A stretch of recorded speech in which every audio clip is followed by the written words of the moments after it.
If you are not aware about the features of this basic derivative instrument, what we will do before we start any derivative related points, first I will explain what is that derivative product. Okay, and then we will take the accounting. So I will explain briefly what is call option, put option, forward, future, interest rate swap, currency swap, and then we'll take the accounting of that particular instrument. Details about those instruments are taught to you in your SFM syllabus. In accountancy, in FR batch, the objective is to do the accounting of such instruments in the books of the entity. Okay. If you look at the balance sheet asset side, you will find lot of money has been invested into financial instruments. Remove the plant and property, plant and equipment. What you will find there?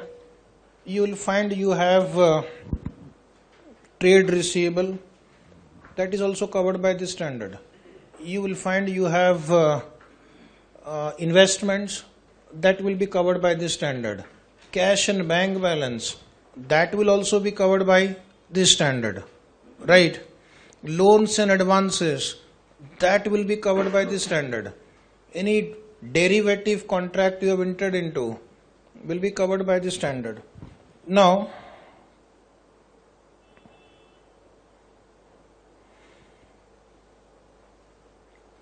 under current Indian GAAP, means let us go back to your happy IPCC and intermediate days. You have studied accounting standard. There is no comprehensive accounting standard for financial instrument, which is the only standard which deals with financial instrument. There is one AS 13, accounting for investment, and some discussion of forward contract is also there under accounting standard 11, effect of changes in foreign exchange rates. And then there is a guidance note issued by the ICI. There is a guidance note issued by the ICI. Okay.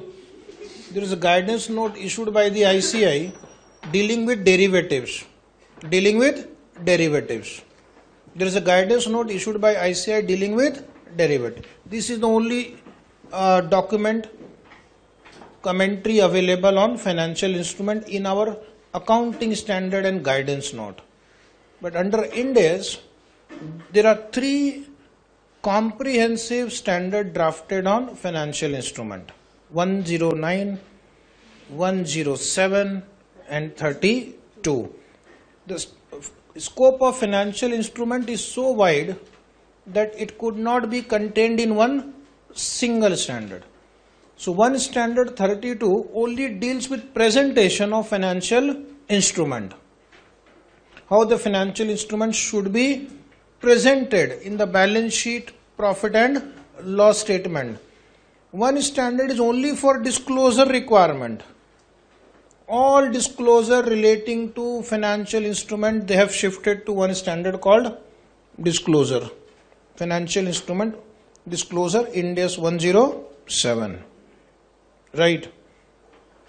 The disclosures are also important, not for the exam purpose only, but also for the users of financial statement, because disclosure will give you information about risk and return.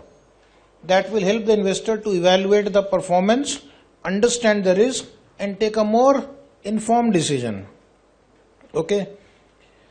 Ind AS has now become mandatory for many type of companies, especially the listed companies and companies whose net worth is more than 250 crores. Not only these companies, their subsidiary, associates and joint venture and parent company will also follow Ind AS. So therefore, now many companies in India will have to apply Ind AS. And if you apply Ind AS, you have to apply Ind AS 32, 107 and 109 also. These are comprehensive standard, very useful standard for the users of financial statement, for the management, for the shareholders, for stakeholders. because they will help us to understand the risk and return better. Lot of research have been put into in drafting of these three standards. Is it right? In this standard, which is our present standard, Ind AS 32, our maximum time will be spent on understanding whether a given instrument is an equity instrument or whether it is a liability. Simple example, preference share. Are preference share equity or are preference share liability?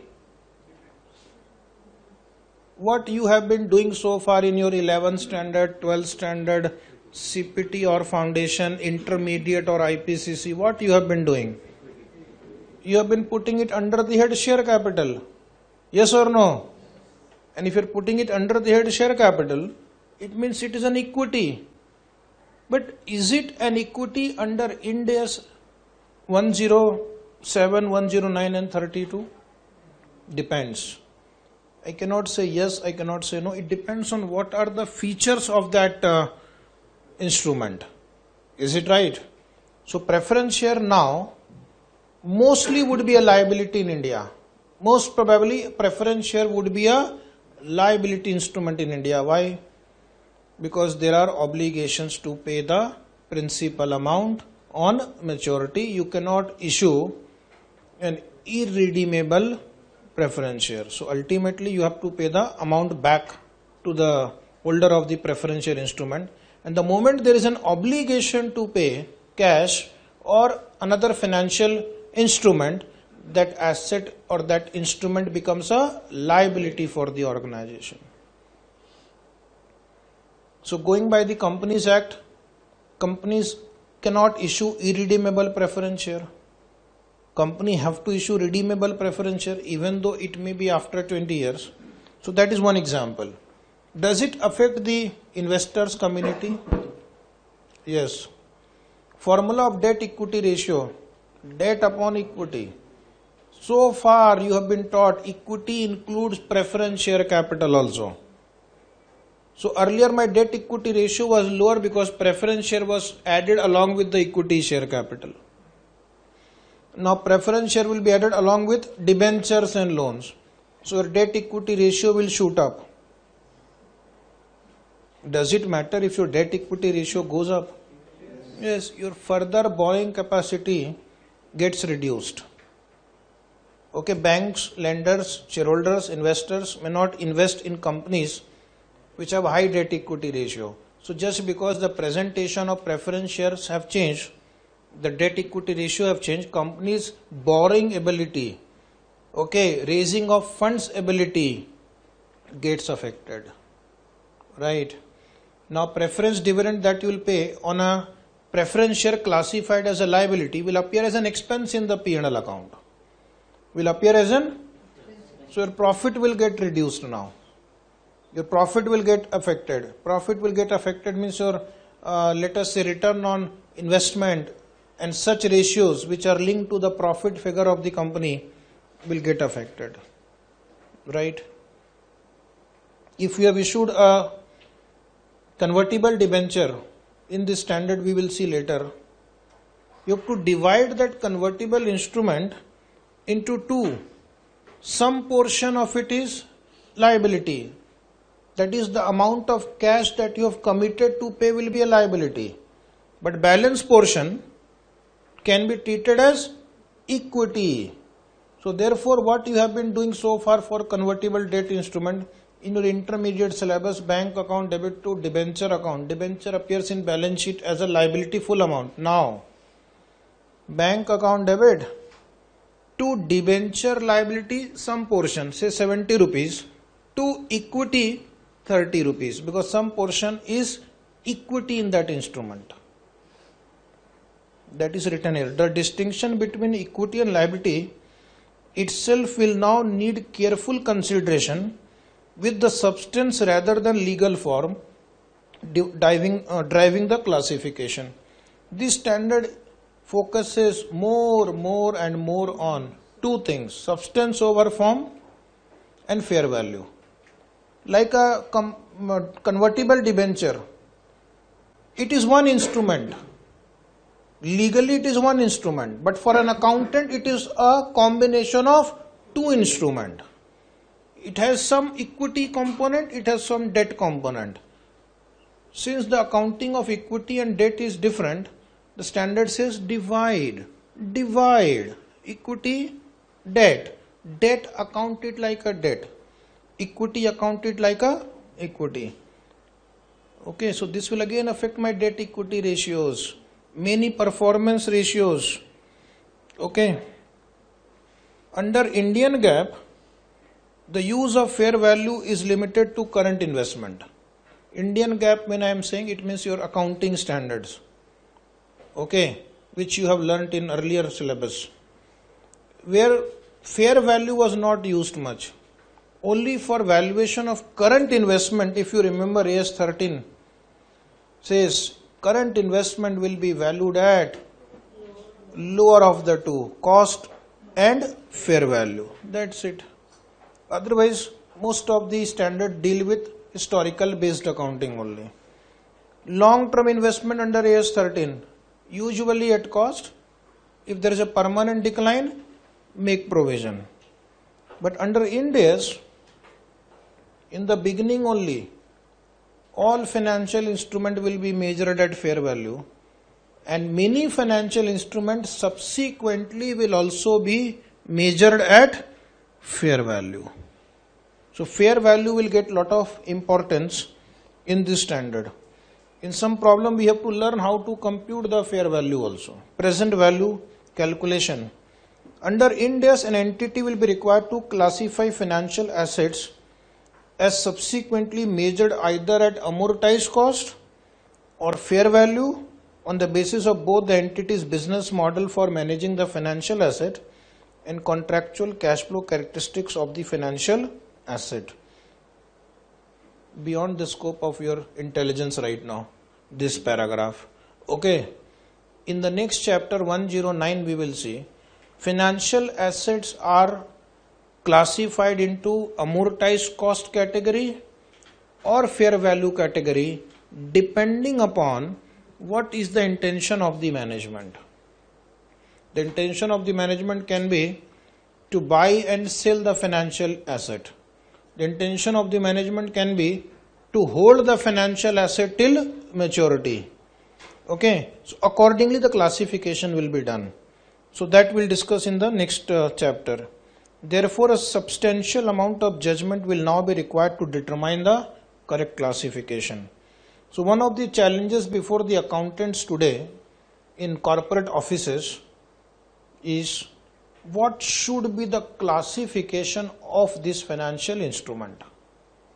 What should be the classification? Because altogether a new standard has come to you and they are very complicated in terms of their characteristics, features, conditions. So you have to understand first what condition needs to be fulfilled so that it will fall under this category or this category or this category, because subsequent accounting will depend on the classification. Subsequent accounting will depend on the classification. If you classify as fair value instrument, every time the fair value will change, you will have to change the fair value and gain or loss will be recognized. If it is classified as amortized cost instrument, then change in fair value is not recognized every time when it changes. Okay.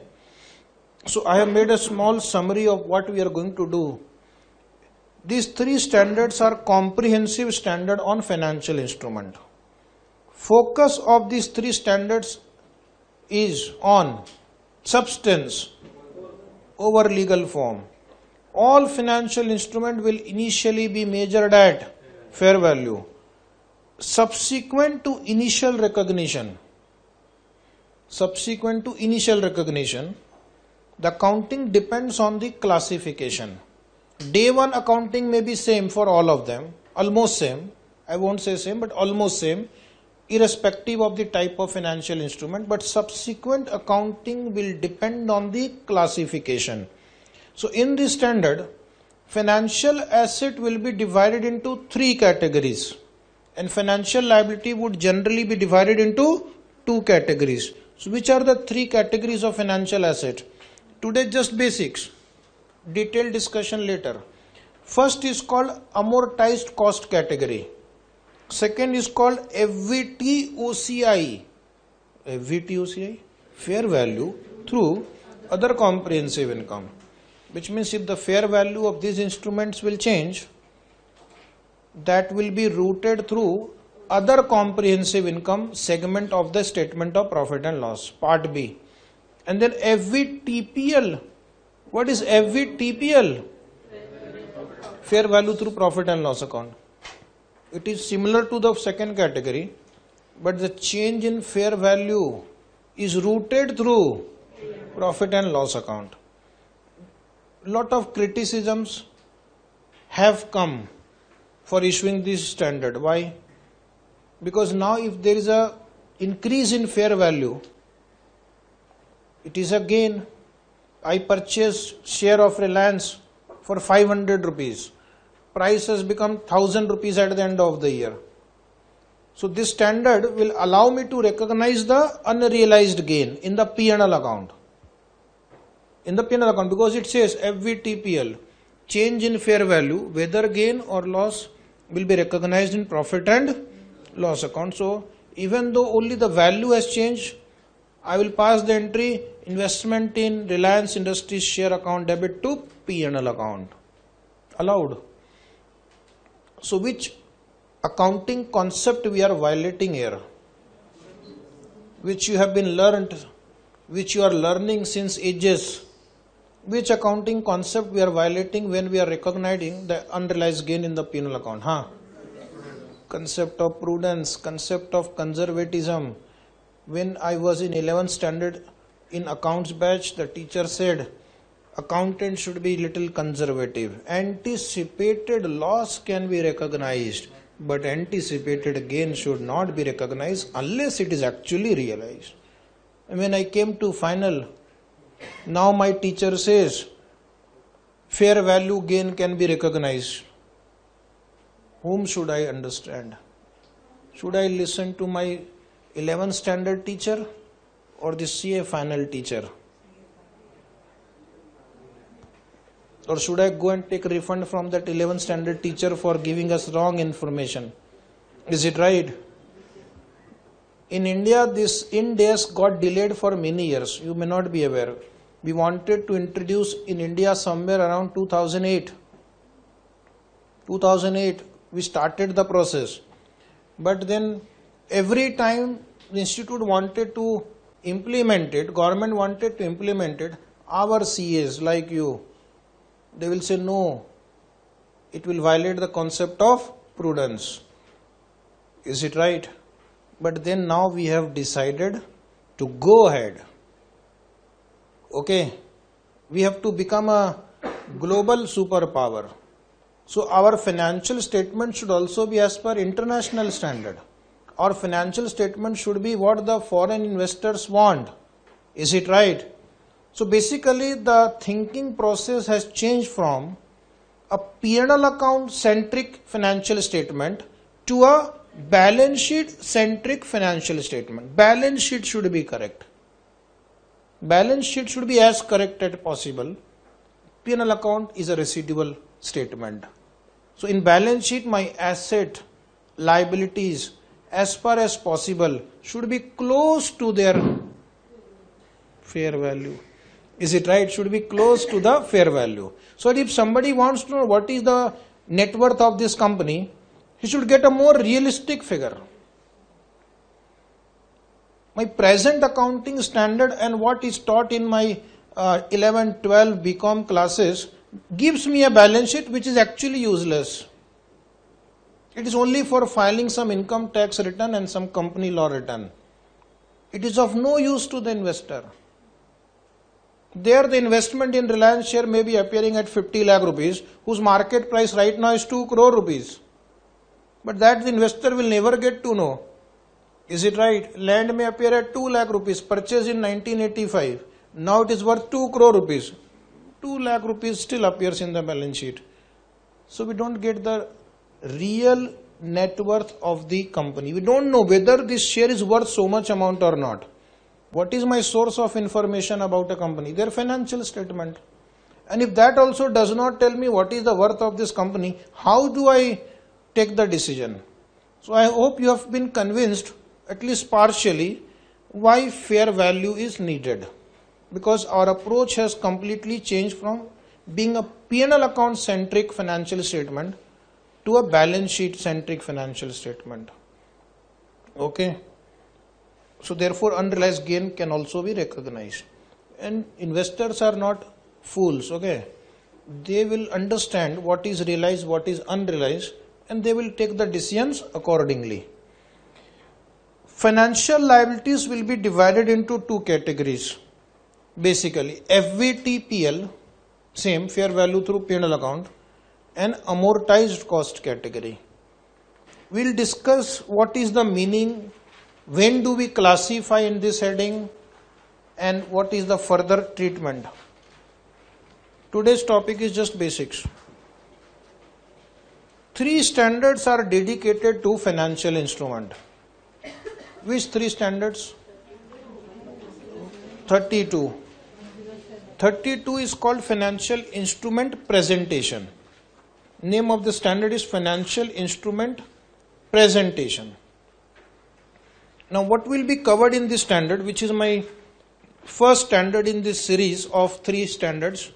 It will deal with presentation and classification of financial instrument as financial liability or equity, and sets out the requirement regarding offset of financial asset and financial liability in the balance sheet. So you have to break this long sentence into short.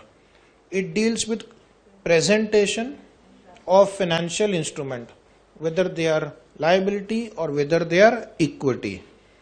Then it deals with classification of financial instrument into financial asset and financial liability. Different types of financial asset and different types of financial liability.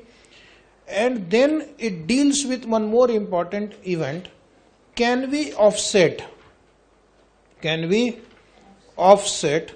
a financial asset against a financial liability in the balance sheet? Offset means there is one gentleman, Mr. Rahul, okay. I have to pay to Rahul 100 rupees. I have to receive from the same Rahul 150 rupees. Pay Rahul 100, receive from Rahul 150. How will this information be presented in the balance sheet? 2 presentations are possible. Rahul on the asset side, Rahul on the liability side. Other presentation, net Rahul, okay. Whichever is lower will cancel it, balance amount will appear on the asset or the liability side. Now, what is the appropriate presentation? We'll come to know once we complete this chapter. Right now, no answer to that question. You have taken a cash credit from Punjab National Bank, okay, and you have a current account with ICICI Bank. Can we set off? Cash credit is appearing on my liability side 1 lakh. Current account balance 1,50,000. Can I show current account 50,000 only net of CC or overdraft? No, because these are with 2 different parties. But that will also be taught to you in this standard. Is it right? So when can you set off? When you cannot set off, will be covered by this standard. Then Ind AS 107, a relatively simple standard, because it only deals with disclosures relating to financial instrument. For the student, this may not be a very important standard because there is no thrill involved there. Long list of disclosure requirement running into 10 or 12 pages are there, which I am going to read. You will go to sleep and then the chapter will get over. That is how the standard is completed in the class. But in the exam you have to remember. But for the users, it is an important standard because they understand the risk, return, future cash flow, the long-term survival of the company after going through the disclosures given related to financial instrument. So the standard is not drafted for the student, of course, it is drafted for the long-term investors who put their billions of dollars in one company, so they should know what kind of risk they are taking. Is it right? It is useful for analysts. It is useful for the investment banking companies because they have to recommend to their client whether to put their money in this company. It is useful for mutual fund analysts who put thousands of crores of rupees in one company's share. Okay. So in future when you will become CA and you join some financial companies, they will ask you to read the disclosures given in the notes to account to help the shareholders or help the client whether this company should be invested in or not. And then one of the most important standards out of the three is 109. This is the main standard actually, where we are going to learn recognition and derecognition principle relating to financial asset and financial liability, classification of financial asset and financial liability into different categories, measurement of financial instrument. Then that standard also deals with some critical issues like impairment of financial asset, hedge accounting, and one more subtopic I will take there, securitization. Have you heard securitization? Which is nowadays very popular in India. I will write for you.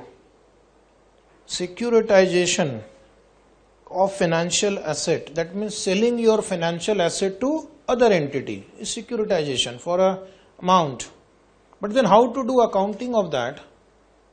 Is it right? Is also a challenge. So that will also be one separate topic for discussion, might take one full lecture also. Securitization, hedge accounting, derecognition, recognition, measurement, impairment, classification. All this will be covered in detail in next standard, Ind AS 109. So the sequence in which you have to study is first study 32, then 109, and then 107. Then you will wonder why 109 was issued later and 107 issued earlier.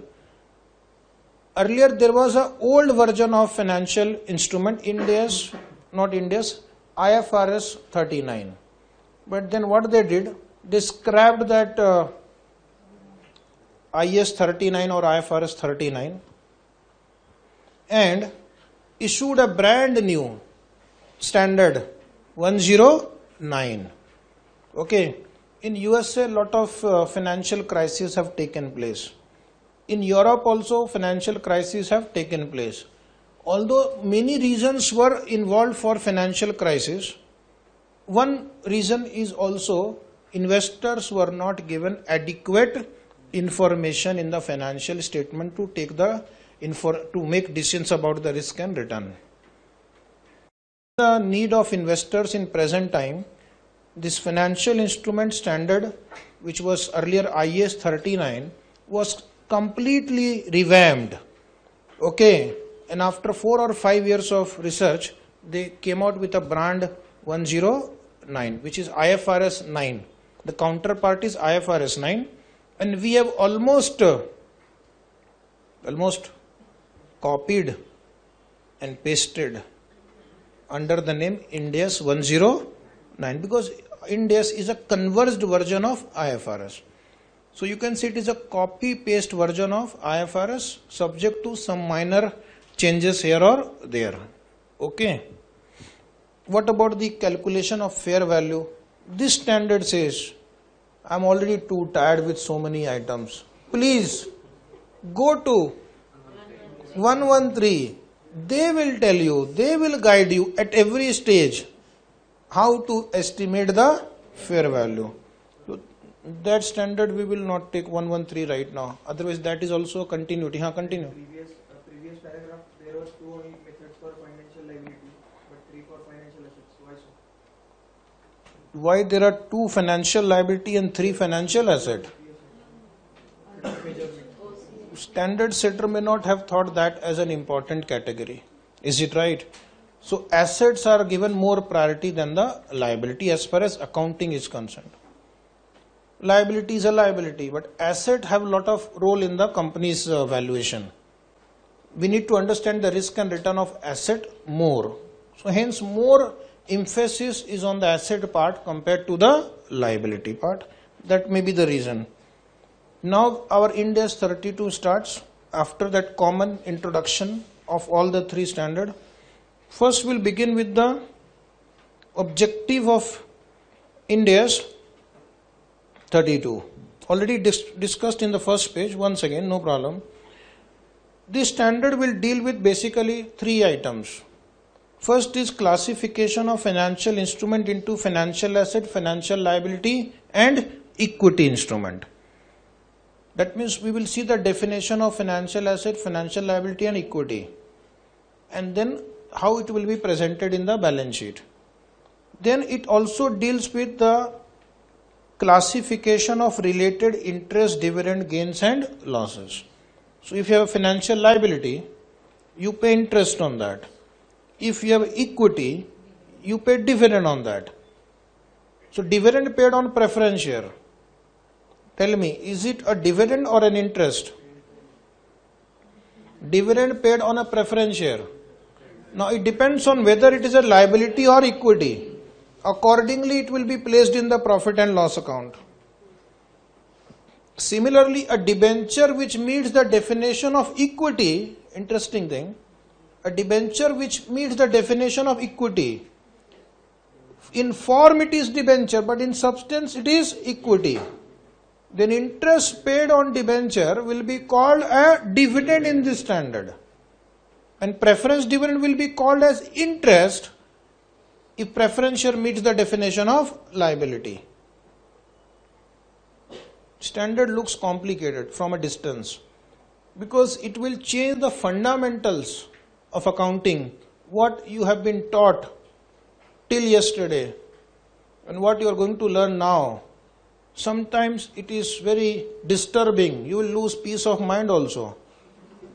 But for last 5 years, 6 years, some of you 10 years, will say, I have been learning this and now you are asking me to unlearn all those things. What a colossal waste of time.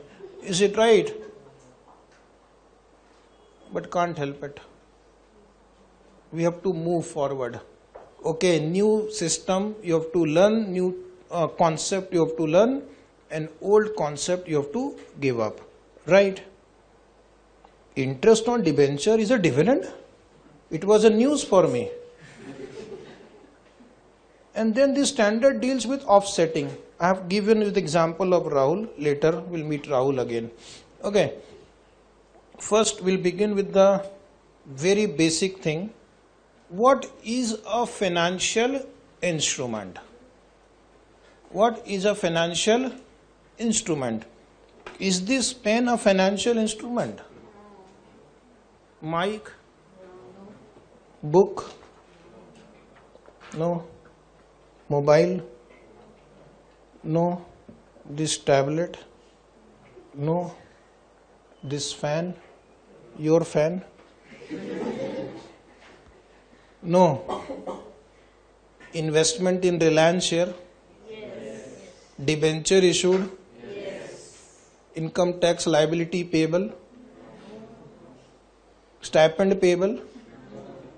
Salary payable? I have not given any answer. Gold? Bank FD? Yes. Machinery? Some of these answers were yes, some of the answers were no. But once we complete these three standards, you will be able to identify, oh, this is financial instrument and this is not a financial instrument.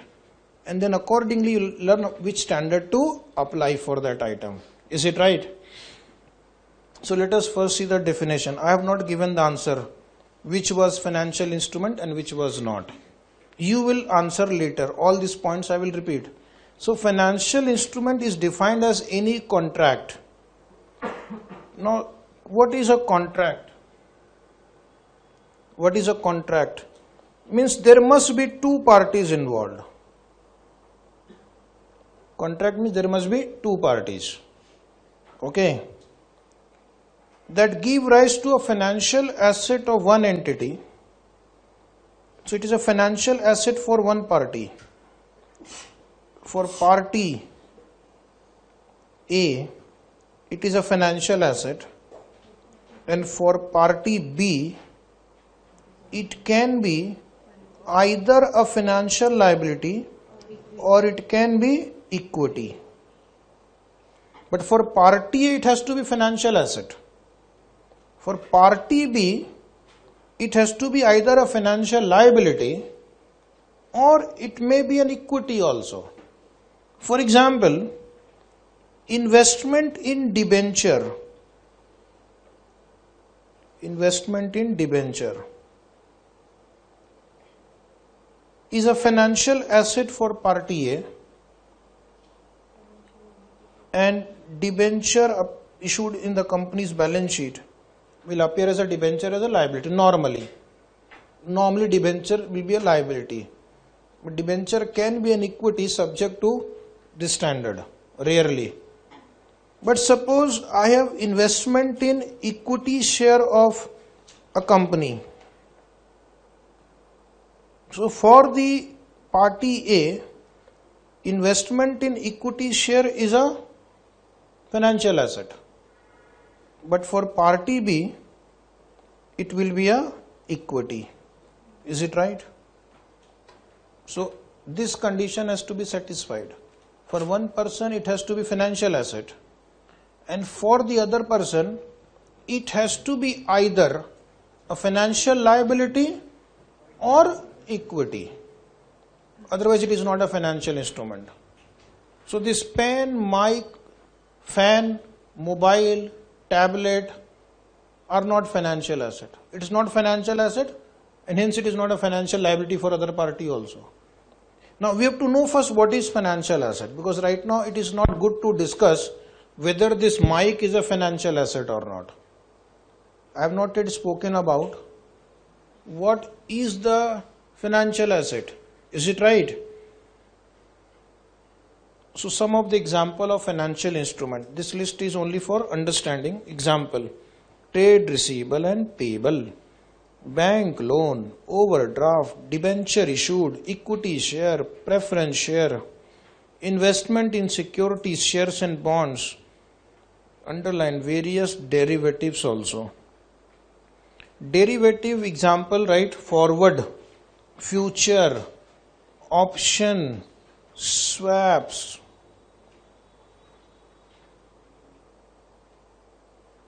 Have you heard? Have you heard such names? Forward, future, option, swaps. If you have heard, it is good. If you have not heard, don't worry. First I will explain each of these instruments, okay, and then we will see the accounting of it. Don't worry. Now in addition, there is one more paragraph. In addition, some contracts to buy or sell non-financial items that would not meet the definition of financial instruments are specifically brought within the scope of the financial instrument standard on the basis that they behave and are used in a similar way to financial instrument.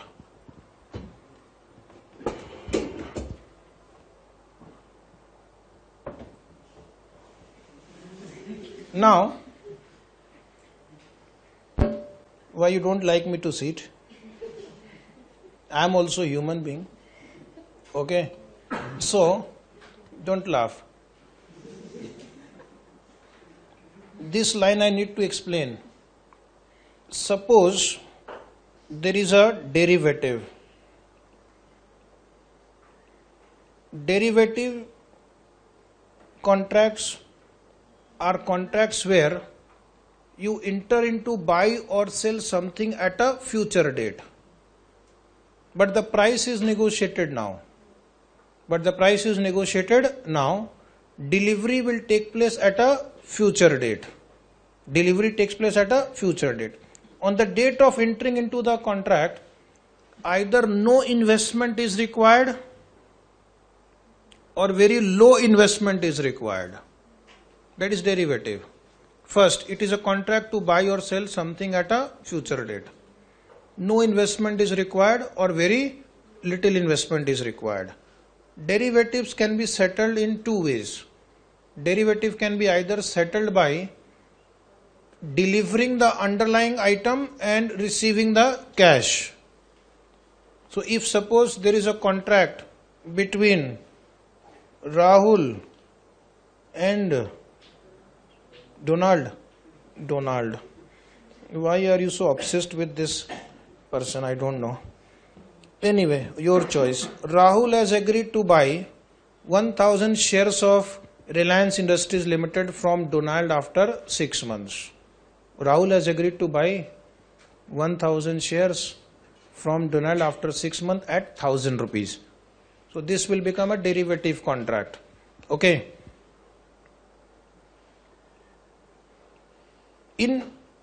On expiry of 6 months, there are two ways they can settle it. Either you pay cash and receive the delivery of 1000 share, or simply you settle the price difference in cash. So what was the agreed upon price? 1000 rupees. Rahul will buy shares of Reliance from Donald at 1000 rupees. After 6 months, share price of Reliance is 1050. So who will pay to whom the difference? Donald will pay to Rahul 50 rupees. Is it right?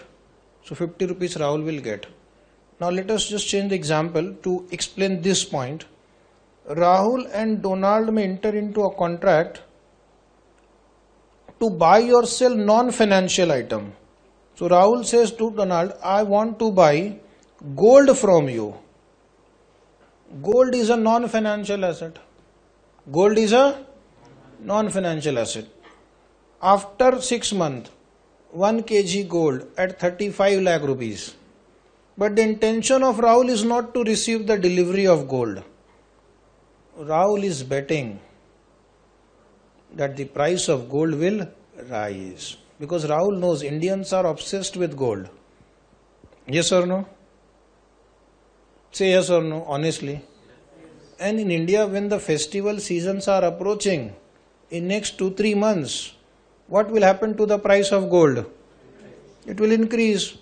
You people, you just walk into any store and you start buying all possible gold that you can afford. Is it right? So demand for gold goes up during Dhanteras. What is next? Lakshmi Puja, Akshay Tritiya and Gudi Padwa, Diwali, Holi. We buy gold every time. We just need an excuse to buy gold. We are a gold obsessed country. Rahul knows that. Donald does not know.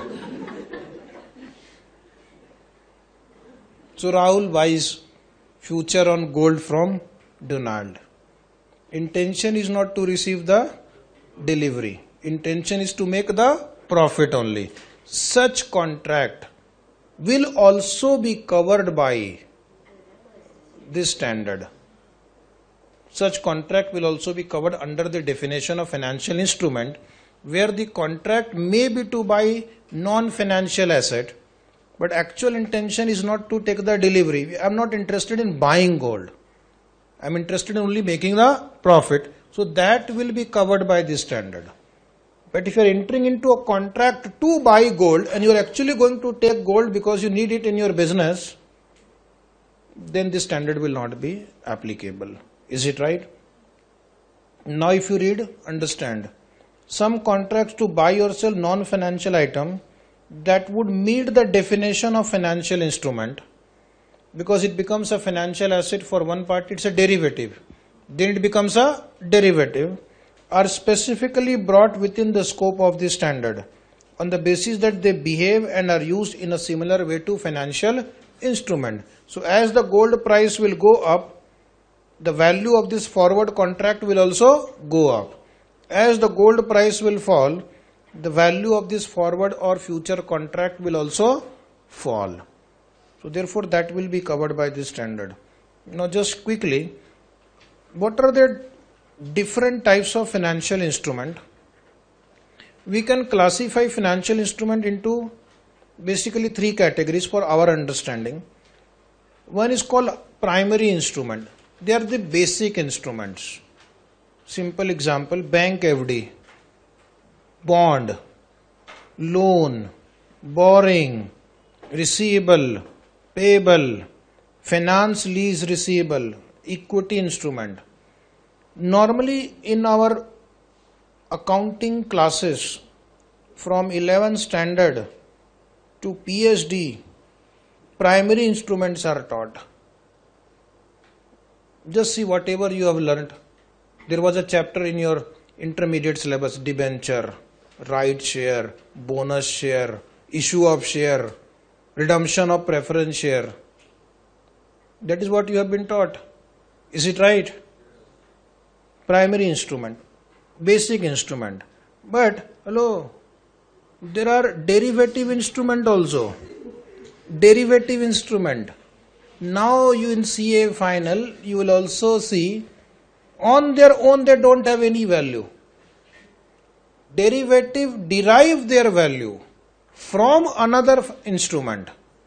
Derivative derive their value from other instrument. That is why it is called derivative.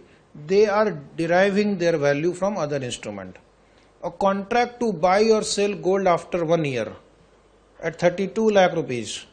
That contract is a derivative because the value of this contract will change as the gold price will change. Okay. Derivatives, some of the popular types of derivatives. Forward, we'll discuss their meaning later, not now. Future, financial options like call, put, swaps like interest rate swap, currency swap, financial guarantees, letters of credit, their value also depends on other factors. So they will also be covered by this standard. And then there are hybrid instrument. Hybrid instrument means in form they appear as one, but in substance they are two or more. In substance they are two or more. That means there is a primary instrument also and there is a derivative instrument also which is embedded in that primary instrument. Embedded means attached, joined. Is it right? Example, convertible debt. So convertible debt, this looks like one instrument, but actually somewhere inside there is a hidden option to convert. Option to convert. Okay, something is hidden inside that. Option to convert. And that option to convert is a form of derivative. Because the value of that option to convert will change as the equity price will change. Somebody is holding this convertible debenture and he has an option to convert into equity share, will find the value of this option increasing as the equity price will go up. Yes or no? So that is called derivative. You have mixed the two. You have mixed a bond and you mixed a derivative. You mixed a primary and secondary instrument. So that is called convertible debt. In this chapter we will call them compound instrument. Which instrument? Compound. Like in your school science classes, I don't know which science, physics, chemistry, biology, compound instruments were taught to us. No, compound, only compound, not instrument. Compound elements, where two elements were mixed. Is it right? So like water is a compound. It is a mixture of 2 units of oxygen and 1 unit of hydrogen. 2 hydrogen, 1 oxygen. Good. Actually, I was aware. I wanted to see whether you are aware or not. So it was good that you were found to be aware about some basic science. Good. Haji. Loan against gold. Gold is only used as a collateral here. If they don't pay, then we will sell the gold. If they don't pay, then we'll sell the gold. It will be treated as a loan only. Derivative or hybrid. Primary. Some qualities of hybrid also. Some quality of hybrid. Again, we have to apply the probability here. If somebody has given you gold, so of course the value of that gold must be much more than the loan that he has taken. So he would try his best to recover that gold. Okay. So loan against gold, to my understanding, will be a primary instrument. Gold is only used as a collateral.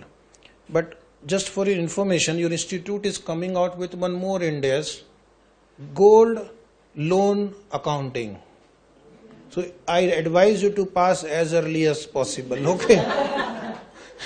Then probably your question can be answered better. Right now you can really speaking primary, and there is no standard dealing in detail about such instrument. But in India, one business which has been growing over a period of years is gold loan schemes. Okay. So Mannapuram Finance, Muthoot Finance, and there are so many NBFCs which have cropped up everywhere. They are involved into this scheme, as Ind AS will sooner or later become applicable to NBFCs also.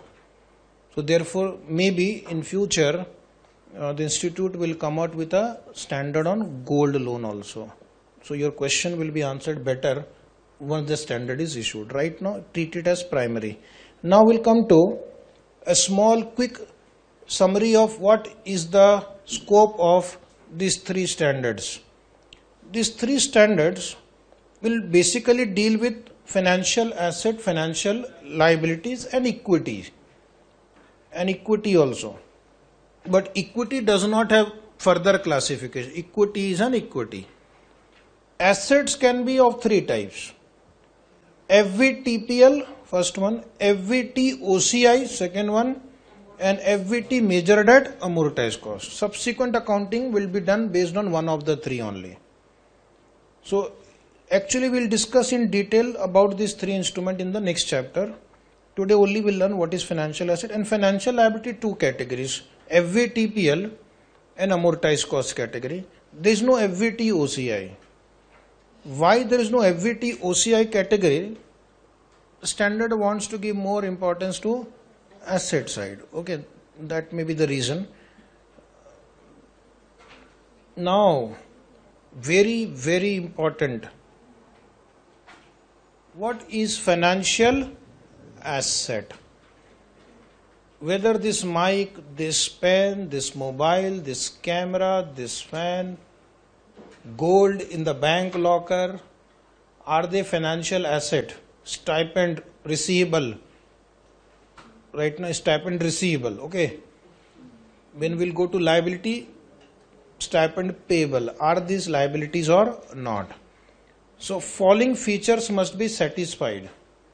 A financial asset is any asset. Now, first, it should meet the basic definition of asset. An asset is a resource controlled by the entity from which future economic benefit will be arrived, and this asset comes to the entity as a result of past event. So first it should be an asset. All four features of an asset must be there. That is cash. In the balance sheet, asset side, you have cash and bank. Cash and bank always a financial asset. No condition to be checked. No condition to be checked. If it is cash and bank, it is a financial asset. No condition apply. Okay. Second, an equity instrument of another entity. So in the balance sheet, suppose you have investment in equity share of X Limited. It is a financial asset. No condition applied. But it should be an equity instrument. That is a condition indirectly. But once it is proved that it is an equity instrument, no further condition needs to be checked. It is a financial asset. But then there are some complicated situations also. Third is a contractual right. What is a contractual right? It means there are two parties who have entered into a contract Two parties have entered into a contract. So there must be two parties involved. Inventory can't be a financial asset. Property, plant, equipment cannot be financial asset. This pen, mic, camera, mobile, fan, AC cannot be financial asset because there is no contractual right. There is no contractual right. It is not cash, it is not equity instrument. Therefore, we have to see the next test. Contractual right means, are there two parties who have entered into a contract? So the right should arise out of contract. The right should arise out of a contract. And as you know, contract can be oral or written, implied or explicit. Okay. Contract to receive cash. Example, contract to receive cash. For example, investment in bonds, receivable, etc. When you invest in a bond of a company, debenture of a company, there is a contract between you and the company. When you fill that application form and they allot you the bond, there is an agreement. Company will pay you interest every year, and on maturity, they will pay you the principal also. So there is a contractual right to receive cash, which in this example is in the form of interest and principal, or a receivable, stipend receivable. There is a contractual right to receive cash. Yes or no? Say yes. Can your boss say, no, I will give you one mobile phone instead of salary or stipend? No. He has to pay you cash. There is a contractual right to receive cash. Okay. Or contractual right to receive another financial asset from another entity. Sometimes you may not receive cash, but then you may receive another financial asset. Either you should receive cash or you should receive another financial asset. Example, investment in convertible debenture. So what happens in the investment in convertible debenture? For first 4 years I will receive cash, and then in the last year I will not receive the redemption, but I will receive the equity share. So my investment in equity share becomes another financial asset. So it should be a contractual right to receive cash, or it should be contractual right to receive another financial asset. Or means, this is clear? Or means, even if this is not satisfied, but there is a contractual right to exchange. Now you jump from here to here now. A contractual right to exchange financial asset. Contractual right to exchange financial asset. That means you give one financial asset, you receive another financial asset. It's called exchange. Contractual right to exchange financial asset or financial liability. So you give one financial liability, you take another financial liability. Okay. So that means there is an exchange between you and the other party under conditions that are potentially favorable to the entity. Under conditions that are potentially favorable to the entity. So as we'll move ahead, the definition becomes more and more complicated. So first I will take a small example. Let us say I will write A and B. Okay. A and B enter into a contract. And what is the contract? A will buy one share of which company? Bajaj Auto Limited. Every time if I write Reliance, somebody will think I have taken some brand ambassador fees from them. Okay, and promote them every day. There is no such fees received by me. Okay. So Bajaj Auto at 2,500 rupees. A will buy one share of Bajaj Auto at 2,500 from B on 16th August 2020. Is it right? Example. And now our balance sheet date is 31st March 2020. We find on our balance sheet date that the price of Bajaj Auto Limited, in short it is written BAL, has increased to 2,550. Has increased to 2,550. So this contract has become favorable to which company? A Limited. Because A will pay, see on below I am writing, A will pay 2,500 to B, B will have to sell one share to A, but the value of this one share now is 2,550. So don't you think A has a contract which is potentially favorable to the entity A Limited? I am holding a contract. I am holding a contract which I have turned in my favor, where on settlement I will pay less and I will receive more. I will pay less and I will receive more. So such contracts are called favorable contract. And under the definition of financial asset, such contract where you will exchange one financial asset with another financial asset under conditions that are potentially favorable is called financial asset. Okay. One more example. But then this is a difficult example of call. Call option. Sir, what is call option? Call option means right to buy. Previous example was an example of a forward contract, right to buy and obligation to buy. Call option is a right to buy,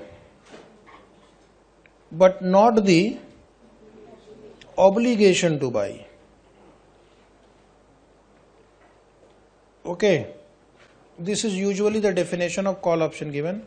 It is an option because you have a right to buy, but not the obligation to buy. So A and B are two parties. A has a right to buy but not the obligation to buy. Then you will think, if you are a first time learner of option, why would B enter into such contract? What is the benefit to B? A has a right to buy but not the obligation to buy. So of course A will use his right only if it is favorable to him. A will not use his right, but it's not favorable to him. That means B will either lose or B will not lose. But B will never gain. Why will B enter into such contract? B says, no, I don't want to enter into such contract. What is my benefit in this? If the price of the share goes up, you will buy the share at the predetermined price and you will make profit, I will suffer loss. If the price of the share falls, you will not exercise your option and I don't get anything. I should also get something. I should also get something. A says, B, I understand your feeling. I understand your problem. I will give you premium to take this risk. I will give you premium to take this risk. Okay. In case if the option does not get exercised, you will also gain. What will you gain? Premium. But if the option gets exercised, you may lose also. So who is taking the risk? B. A has transferred his risk to B by paying the premium, so that if the price rises, A will gain. Price falls, A will not lose. B would gain if the price falls because the option would lapse and the premium received becomes his income. It is similar to insurance. What happens in insurance business? You pay a premium for your motor vehicle, 20,000 rupees. You have a BMW car. If nothing happens to your car, you lost the 20,000 rupees premium. Insurance company gained 20,000 premium. But if suppose something goes wrong with your car, then the insurance company will pay you 20 lakh rupees, the value of that car. Is it right? So therefore, there must be some profit potential for both the parties for the contract to come into existence. Understood? Now the story is not over. I was only explaining call. Now I have to prove why call can be a financial asset. A has a right to buy one share of ITC company for say 700 rupees. A has a right to buy one share of ITC at 700 rupees. On the balance sheet date, the ITC share is trading at 800 rupees. Okay. Has the contract turned in favor of A? Say yes. Has the contract turned in favor of A? Yes, because he has a right to buy at 700 when the market price is 800 rupees. So therefore this will become a financial asset for A. At the same time it will become a financial liability for B. What is asset for one party should be a financial liability or equity for another party. Understood?